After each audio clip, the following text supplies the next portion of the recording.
পরিবেশ অধিদপ্তরে ১৮৮টি পদের বিশাল নিয়োগ বিজ্ঞপ্তি প্রকাশিত হয়েছে।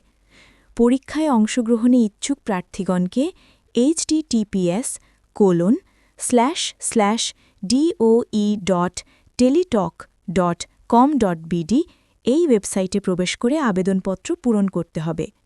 অনলাইন আবেদনপত্র জমাদান শুরুর তারিখ ও সময় ৩০/১০/২০২৫ সকাল ১০টা এবং অনলাইন আবেদনপত্র জমাদানের শেষ তারিখ ও সময় ২০/১১/২০২৫ বিকাল ৫টা পর্যন্ত।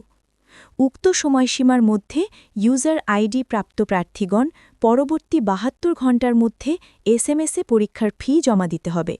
আরও বিস্তারিত জানতে সার্কুলারটি পড়ে দেখুন এবং নিয়মিত আপডেট চাকরির খবর পেতে পেজটি লাইক, ফলো ও শেয়ার করুন। ধন্যবাদ এতক্ষণ আমাদের সাথে থাকার জন্য।